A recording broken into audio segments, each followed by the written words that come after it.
আজকে আমরা salt hydrolysis নিয়ে আলোচনা করব। যে সল্ট হাইড্রোলিসিস মানে যে লবণের আদ্র বিশ্লেষণ। এই লবণের আদ্র বিশ্লেষণ কাকে বলে? লবণকে জলে দিলে সেই জলকে লবণ ভেঙে দিয়ে সে দ্রবণের প্রকৃতি আম্লিক বা যে ক্ষারীয় করতে পারে। এই প্রক্রিয়াটাকে বলা হয় এক কথায় লবণের আদ্র বিশ্লেষণ, বা এটাকে বলে হাইড্রোলিসিস অফ সল্টস। অর্থাৎ যে কোনো একটি লবণকে যদি আমি জলের মধ্যে দিই, তাহলে জলে দিলে সেই লবণটি আয়নে বিয়োজিত হবে। যদি আয়নে বিয়োজিত হয়ে সেখানে পজিটিভ এবং নেগেটিভ আয়ন উৎপন্ন করবে, ওই নেগেটিভ এবং পজিটিভ আয়ন সেই জলকে ভেঙে দিয়ে ওই দ্রবণের প্রকৃতি আম্লিক বা ক্ষারীয় করে তুলবে। আম্লিক বা ক্ষারীয় যদি করে তুলতে পারে, তাহলে বলবো সেই লবণটা আদ্র বিশ্লেষিত হয়েছে, অর্থাৎ দ্রবণকে আম্লিক বা ক্ষারীয় করে তুলেছে। অর্থাৎ সংজ্ঞায় আমরা কী লিখছিলাম? সংজ্ঞায় লিখছি, কোনো লবণের জলীয় দ্রবণে লবণ থেকে উৎপন্ন আয়নসমূহ যে প্রক্রিয়ায় জল অণুকে বিয়োজিত করে দ্রবণকে আম্লিক বা ক্ষারীয় করে তোলে, সেই প্রক্রিয়াকে লবণের আদ্র বিশ্লেষণ বলে। তো সেই লবণের আদ্র বিশ্লেষণ আমরা কয়েকটা ক্যাটাগরি ভাগ করতে পারি। একটা হচ্ছে তীব্র অ্যাসিড আর তীব্র ক্ষারের লবণ, একটা তীব্র অ্যাসিড মৃদু ক্ষারের লবণ, একটা মৃদু অ্যাসিড আর মৃদু ক্ষারের লবণ।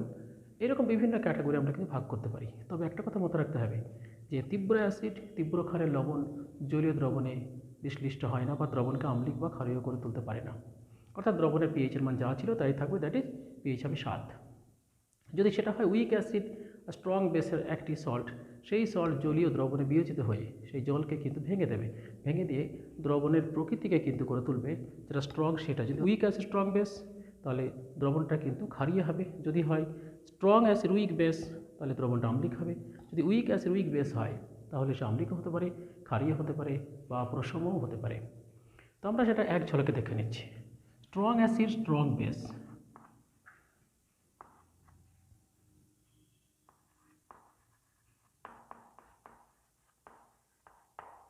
এটা আদ্র বিশ্লেষণ ঘটে না, অর্থাৎ দ্রবণের পিএইচ যা ছিল তাই থাকে, that is pH equal to 7, that is প্রশম থাকে। যদি হয় স্ট্রং অ্যাসিড উইক বেস, তাহলে যেটা স্ট্রং তারই প্রকৃতি প্রকাশ পায়, দ্যাট ইজ আদ্র বিশ্লেষণ ঘটে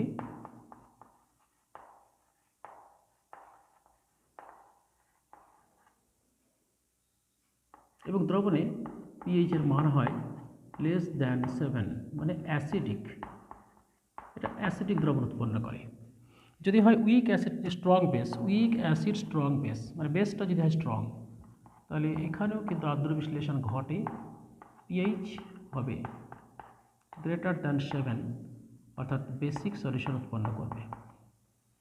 যদি হয় week acid and weak base, তাহলে এখানে কিন্তু হতে পারে পিএইচ ইকুয়াল টু 7 হতে পারে, পিএইচ লেস দ্যান 7 হতে পারে, পিএইচ গ্রেটার দ্যান 7 হতে পারে, অর্থাৎ দ্রবণ প্রশম হতে পারে, আম্লিক হতে পারে বা ক্ষারীয় হতে পারে। তো এইগুলো আমরা এক এক করে ব্যাখ্যা করব যে এর মেকানিজম কি। স্ট্রং অ্যাসিড উইক বেস সে কেন দ্রবণকে আম্লিক করে, উইক অ্যাসিড স্ট্রং বেস কেন দ্রবণকে বেসিক করে, উইক অ্যাসিড উইক বেস কেন তিনটেই করতে পারে, সেই ব্যাখ্যা আমরা একটু দেওয়ার চেষ্টা করি। তো এখন যে আমরা স্ট্রং অ্যাসিড স্ট্রং বেসের যে সল্ট, সেই সল্ট যে হাইড্রোলিসিস করে না বা দ্রবণকে আম্লিক বা ক্ষারীয় করে তোলে না, সেই ব্যাখ্যা আমরা দেওয়ার চেষ্টা করি। যে স্ট্রং অ্যাসিড এবং স্ট্রং বেস যে জলকে বিয়োজিত করে না এবং দ্রবণকে আম্লিক বা ক্ষারীয় করে তোলে না, সেই ব্যাখ্যা এখন দেওয়ার চেষ্টা করি। দেখা যাক, একটা এক্সাম্পল নিচ্ছি। একটা এক্সাম্পল হলো NaCl, that is sodium chloride. এই সোডিয়াম ক্লোরাইড জলীয় দ্রবণে বিয়োজিত হয়ে Na plus and Cl minus ion উৎপন্ন করে। Na প্লাস হলো week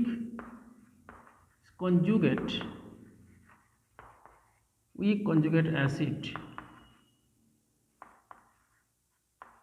strong base NaOH,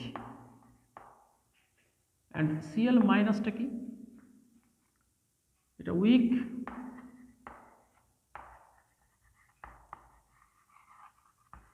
conjugate base of strong acid HCl। তো আমরা NaCl কে যে অ্যাকোয়াস সলিউশনে দিয়েছি, NaCl বিয়োজিত হয়েছে, Na plus Cl minus ion উৎপন্ন করেছে।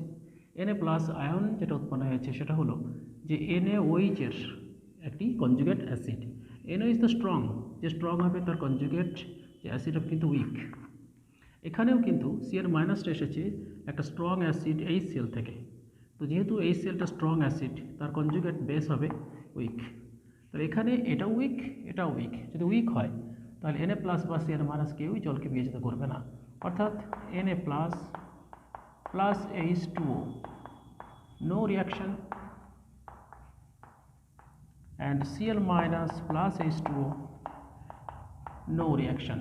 যদি এরকমই হয় তাহলে দ্রবণে H প্লাস বা OH মাইনাস কোনোটাই আধিক্য করবে না, দ্রবণ আম্লিক হবে না বা দ্রবণ কিন্তু ক্ষারীয় হবে না। তাই আমরা যে কোনো সময় স্ট্রং অ্যাসিড এবং স্ট্রং বেসের যদি সল্ট পাই সেই সল্টকে বিয়োজিত করলে সেই দ্রবণে সেই আয়নগুলি জলকে বিয়োজিত করবে না এবং সেই জলের প্রকৃতি আম্লিক বা ক্ষারীয় করে তুলবে না, পিএইচের মান 7ই থাকবে। তো এখন আমরা 2 নম্বরে আসছি। 2 নম্বর হচ্ছে hydrolysis of salts of strong acid and weak base. যদি অ্যাসিডটা স্ট্রং হয়, বেসটা যদি হয় উইক, তাদের যে সল্ট পাওয়া যাবে সেই সল্ট জলের মধ্যে বিয়োজিত হবে, বিয়োজিত হয়ে জলের প্রকৃতি কিন্তু সে আম্লিক করে তুলবে। কারণ আমি অ্যাসিডটা নিয়েছি যে স্ট্রং অ্যাসিড দ্রবণকে আম্লিক করে তুলতে পারে এবং সেই দ্রবণে পিএইচের মান হবে 7-এর কম। একটা এক্সাম্পল নিয়ে আমরা এটা ব্যাখ্যা করি। এক্সাম্পল, NH4Cl একটা সল্ট যার নাম অ্যামোনিয়াম ক্লোরাইড। এই অ্যামোনিয়াম ক্লোরাইড অ্যাকুয়াস সলিউশনে NH4 plus and Cl minus ion উৎপন্ন করে। তাহলে এটা কি? এটা হচ্ছে একটা যে strong conjugate acid of NH4OH। কারণ NH4OH হচ্ছে একটা উইক একটা বেস, তাহলে উইক বেসের তার কনজুগেট অ্যাসিড হবে strong Cl minus the weak CB for conjugate base of strong acid HCl। তাহলে HClটা স্ট্রং হওয়ার জন্য তার কনজুগেট বেসটা উইক। সেক্ষেত্রে উইক বেস সে জলকে বিয়োজিত করে না, কিন্তু স্ট্রং কনজুগেট অ্যাসিড যদি কনজুগেট অ্যাসিড বা বেস স্ট্রং হয় সে জলকে বিয়োজিত করে। তাহলে এখানে NH4 প্লাস H2O, যেহেতু এটা ছিল স্ট্রং, সে জলকে বিয়োজিত করে তৈরি করবে NH4OH প্লাস H প্লাস।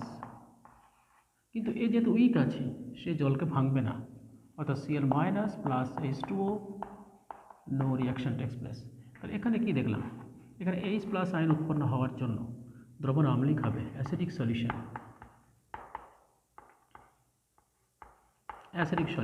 আর অ্যাসিডিক হলে পিএইচ হবে <7। এরকম কিছু সল্ট আমরা আরও নিতে পারি যেখানে আমরা একটা উইক বেস এবং স্ট্রং অ্যাসিডের নেব। দ্যাট ইজ অ্যামোনিয়াম নাইট্রেট হতে পারে আর অ্যামোনিয়াম সালফেট হতে পারে। এরা কিন্তু সবাই হচ্ছে উইক বেস অ্যান্ড স্ট্রং অ্যাসিডের সল্ট। এই সল্টগুলির জলীয় দ্রবণ কখনোই বেসিক হয় না, কিন্তু সবসময় কিন্তু তৈরি করবে একটা অ্যাসিডিক সলিউশন তৈরি করবে এবং পিএইচের মান হবে 7-এর থেকে কম। তবে এতক্ষণ দেখলাম যে স্ট্রং অ্যাসিড স্ট্রং বেসের হাইড্রোলিসিস দেখেছি, স্ট্রং অ্যাসিড উইক বেসের হাইড্রোলিসিস। আমরা এখন দেখব একটা উইক অ্যাসিড অ্যান্ড স্ট্রং বেসের hydrolysis. Week acid and strong base যখন জলে বিয়োজিত হয়, বিয়োজিত হয়ে সে উৎপন্ন করে প্লাস মাইনাস আয়ন।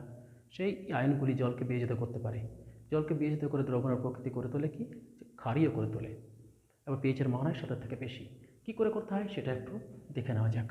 একটা এক্সাম্পল,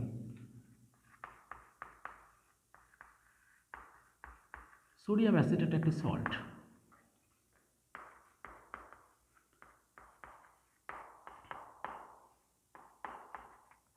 এখানে আমরা দুটো আয়ন তৈরি করেছি, CH3COO মাইনাস Na প্লাস। এটা অ্যাসিটেট। এটা হলো অ্যাসিটেট হচ্ছে একটা strong CB conjugate base of weak CH3COOH। একটা উইক অ্যাসিড CH3COOH একটা strong conjugate base. Na plus হলো weak conjugate acid of strong base strong base NaOH। তাহলে এটা উইক, এটা স্ট্রং। যেহেতু এটা স্ট্রং, সে জলকে ভাঙবে। কীভাবে জলকে ভাঙবে? CH3 জলকে ভেঙে তৈরি করে CH3CHH plus OH minus ion. আর যেহেতু এটা একটা উইক কনজুগেট অ্যাসিড Na+, তাহলে উইক কনজুগেট অ্যাসিড জলকে ভাঙবে না। তাহলে দ্রবণে আমরা কী পাচ্ছি? শুধু OH মাইনাস। এই দ্রবণে OH মাইনাস থাকার জন্য দ্রবণ হবে basic in nature, that is ক্ষারীয় হবে। সেখানে pH হবে অবশ্যই গ্রেটার দ্যান 7। 4 নম্বরের মধ্যে রয়েছে hydrolysis of salts of week acid and weak base. একটা উইক অ্যাসিড উইক বেসের সল্ট, সেই সল্টের কিন্তু জলীয় দ্রবণের প্রকৃতি 3 রকম হতে পারে। একটা হতে পারে যে দ্রবণ প্রশম হতে পারে, বা দ্রবণ আম্লিক হতে পারে, বা দ্রবণ ক্ষারীয় হতে পারে। তো এই প্রশম আম্লিক ক্ষারীয় কার উপর ডিপেন্ড করছে। যদি উইক অ্যাসিড উইক বেসের অ্যাসিড ও বেসের যদি স্ট্রেংথ একই হয়, যদি সেম স্ট্রেংথ হয়, তাহলে তাদের কনজুগেট অ্যাসিড বেসেরও স্ট্রেংথ একই হবে। তারা জলকে সম পরিমাণে বিয়োজিত করবে, সম পরিমাণে H+ এবং OH- আয়ন উৎপন্ন করবে। দ্রবণটা কিন্তু প্রশমই থাকবে। কিন্তু যদি কোনো দ্রবণ দেখা যায় দুটো উইক, একটা উইক অ্যাসিড আর একটা উইক বেসের মধ্যে যদি অ্যাসিডটা কম্পারেটিভলি একটু স্ট্রঙ্গার হয়, তাহলে দ্রবণের প্রকৃতি কিন্তু করে তুলবে আম্লিক। আর যদি ওই দুটো উইক অ্যাসিড উইক বেসের মধ্যে যদি বেসটা কম্পারেটিভলি স্ট্রঙ্গার হয়, তাহলে দ্রবণের প্রকৃতি ক্ষারীয়। আমরা তার একটা করে এক্সাম্পল নেব।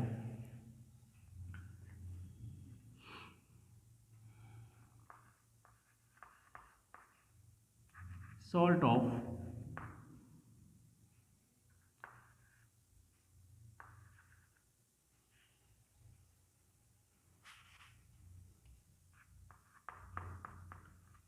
CH3COONH4 একটা অ্যামোনিয়াম অ্যাসিটেট।